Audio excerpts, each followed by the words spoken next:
Selamat pagi Bapak semua, kembali berjumpa dengan Bapak dalam pembelajaran agama Kristen dan budi pekerti untuk kelas 5 SD Swasta Sultan Agung. Sebelum kita mulai, kita berdoa. Ajari kami ya Tuhan anak-anak-Mu untuk mengerti akan firman Tuhan yang akan disampaikan Bapak Guru kepada kami. Dalam nama Yesus Kristus kami berdoa. Amin. Adapun topik pembelajaran kita pada pagi hari ini yaitu tentang kisah pertobatan Rasul Paulus yang tertulis dalam kitab Kisah Rasul 9 ayat 1 sampai 19. Apakah anak-anak pernah mendengar nama Paulus? Iya, Paulus itu nama aslinya adalah Saulus. Dia dulu sebelum berjumpa dengan Yesus Kristus, dia adalah seorang tokoh yang membenci dan menyiksa orang-orang yang mengenal dan mengakui namanya seorang Kristen.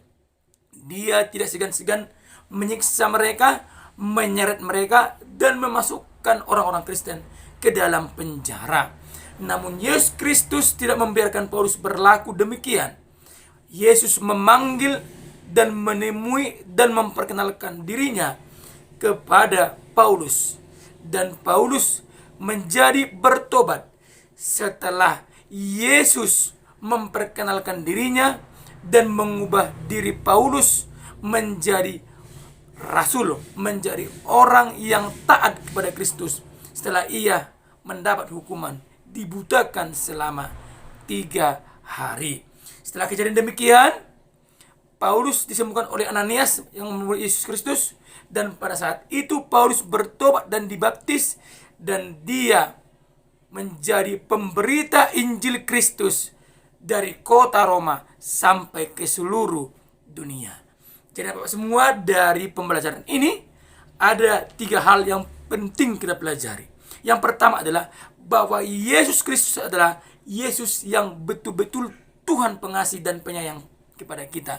Walaupun Paulus sangat jahat kepada Yesus Kristus, namun Yesus sayang kepadanya. Dengan cara bagaimana? Yesus memanggil Paulus menjadi anak-anaknya. Yang kedua Bapak semua, yang bisa kita pelajari adalah bahwa yang dahulunya Paulus adalah orang yang jahat, sekarang Paulus menjadi orang yang sudah bertobat, yang mengenal Kristus. Dia meninggalkan segala dosa-dosanya yang lama dan menjadi manusia baru. Jadi Bapak semua, kamu juga harus bisa menjadi seperti Paulus masa kini yang telah ditebus oleh Kristus kita di kayu salib. Mari kita tinggalkan dosa-dosa lama kita. Contohnya malas belajar, suka mencuri uang orang tua, melawan orang tua, harus ditinggalkan dan menjadi anak yang baik, pengikut Kristus yang baik, menjadi anak-anak yang membawa damai, sama seperti Paulus yang mau memberitakan Injil ke seluruh dunia. Dan yang ketiga Bapak semua yang perlu kita pelajari dari kisah Rasul Paulus ini adalah bahwa Tuhanlah yang memanggil kita anak-anaknya menjadi anak-anaknya yang sejati, anak-anaknya yang dia kasihi. Kita adalah anak-anaknya dan Yesus adalah Bapa kita. Jadi kalau Bapa kita adalah Yesus, kita anak-anaknya, kita harus menaati segala perintah, hukum, dan ajaran Kristus yang telah diajarkannya kepada kita, sehingga melalui kita nama Yesus Kristus dipermuliakan. Sama seperti Rasul Paulus yang memberitakan Injil, nama Yesus menjadi dipermuliakan.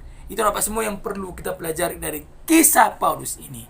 Untuk menjadi tugasmu, kamu buka buku paketmu halaman 33, kerjakan nomor 1 sampai nomor 3, dan Bapak tunggu paling lambat nanti jam 9 malam nanti, yaitu kamu japri kepada Bapak. Kita tutup pembelajaran kita berdoa. Terima kasih ya Tuhan Yesus Kristus atas berkat-Mu pada pagi hari ini. Kami belajar tentang Paulus. Ajari kami Tuhan untuk menjadi Paulus masa kini yang pergi memberitakan Injil Kristus di tengah-tengah kehidupan kami, sehingga nama Kristus dipermuliakan melalui tindakan kami sehari-hari.